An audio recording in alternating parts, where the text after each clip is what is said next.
Assalamualaikum warahmatullahi wabarakatuh. Bismillah walhamdulillah. Assalatu wassalamu ala rasulillah wa ala alihi wa sahbihi wa mawalah amma ba'dah.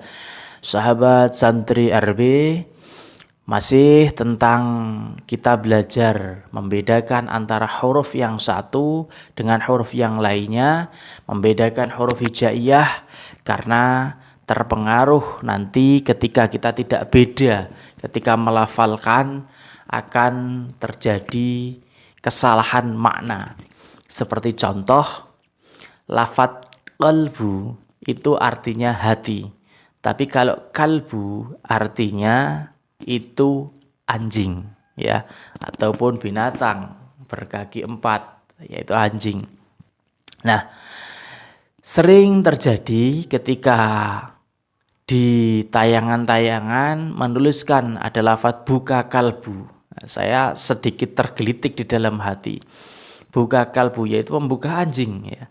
Yang dimaksud sebenarnya adalah buka kalbu, tapi ditulisnya kalbu karena menggunakan tulisan abjad Indonesia, menggunakan A, B, C, D sampai Z ataupun menggunakan tulisan yang Indonesia tadi.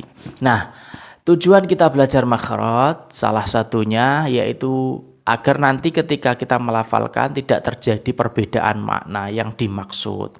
Nah, terutama juga tujuannya yaitu ketika membaca Al-Quran bisa dengan baik dan benar. Nah, untuk kali ini yang akan kita bahas membedakan dua huruf lagi, masih termasuk ke dalam huruf halak atau huruf yang makhrajnya ada di leher. Ya, ada di tenggorokan sini, termasuk huruf harful halqi ataupun huruf halak. Yang kali ini kita bahas yaitu huruf ain dan huruf hamzah. Ya, kita ulangi yaitu huruf ain dan huruf hamzah. Nah, di mana yang huruf ain dan huruf hamzah ini termasuk harful halqi, termasuk huruf halak, dan dia juga termasuk huruf bacaan idhar.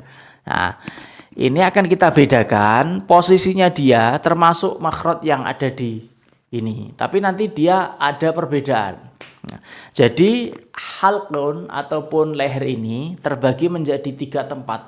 Yang pertama yaitu di atas pangkal lidah, kemudian ausatil khalqi atau di tengah-tengah, kemudian di pangkal tenggorokan. Nah, ya dibagi 3. Pertama yaitu di pangkal lidah atau tenggorokan paling atas, kemudian di tengah, kemudian ada yang di pangkal. Nah, untuk ain ini dia makhrajnya ada di ausatil halqi, yaitu di tengah-tengah, ya, di tengah-tengah sini.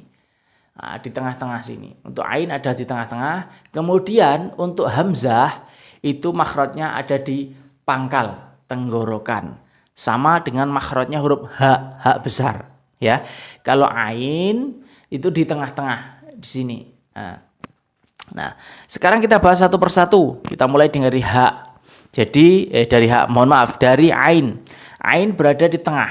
Jadi cara melafalkannya itu kalau enaknya kalau kita bilang nga, itu berarti kan masih ada di paling atas. Itu diperdalam lagi. Nah,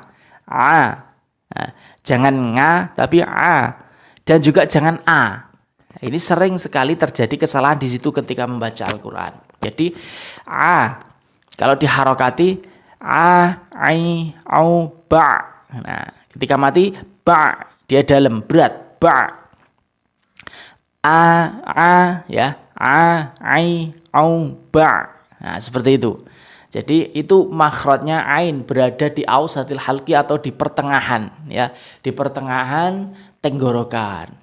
Nah, kemudian kalau untuk hamzah sendiri, hamzah itu makharijul hurufnya dia ada di tenggorokan di pangkal. Dia sama dengan h besar. Jadi dia jangan nga, jangan a, tapi dibaca a.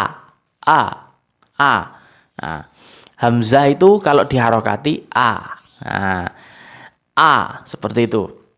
Kalau diharokati a, i, u, ba. Nah, ba biasa ya, ba. Jangan ba ataupun bak. Nah, itu dibedakan. Ba. Jadi a, i, u, ba. Nah, seperti itu. Jadi itu makharijulnya hamzah. Ini dalam satu biasanya dalam satu ayat sering terjadi kekeliruan seperti di surat Al-Fatihah itu ayat kedua yang lafadznya Alhamdulillahi Rabbil Alamin. Nah, seperti itu ya. Yang pertama hamzah al, nah, dibaca a. Kalau dulu saya pernah belajar a itu harus terbuka lebar a. Nah, 3 jari a. Alhamdulillahi Rabbil Alamin. Yang terakhir itu alamin. Masih banyak yang baca Alhamdulillahi Rabbil Alamin. Atau kurang dalam Alhamdulillahi Rabbil Alamin. Itu juga kurang, itu juga salah. Jadi diperdalam nga, tapi dalam. Kalau nga itu kan di atas, tapi kalau a sudah di tengah. Ya, itu agak susah. Cuman kalau kita sudah terbiasa baca a i u ba, a i au ba. Nah, seperti itu. Kita biasakan membaca seperti itu. Kita biasakan, kita ulang-ulangi, insya Allah akan mudah. Alhamdulillahi Rabbil Alamin. Nah, termasuk di itu ayat itu kan yang pertama ain amma yatasaalun. Nah, jadi seperti itu. Kadang ada yang tertukar terbalik, yang depan hamzah, yang belakang malah ain. Amma yatasaalun itu salah. Jadi yang benar amma yatasaalun. Nah, jadi seperti itu. Yang pertama ain, yang kedua, yang terakhir itu yang pertama itu hamzah ain, yang terakhir itu hamzah. Amma yatasaalun. Nah, jadi seperti itu. Itu perbedaan antara hamzah dengan alif. Mudah-mudahan ini bisa dimengerti ya. Ini sedikit kita bahas dua huruf membedakan, yang penting bisa difahami. Terima kasih atas segala perhatiannya. Mohon maaf atas segala kekurangan. Saya akhiri. Assalamualaikum warahmatullahi wabarakatuh.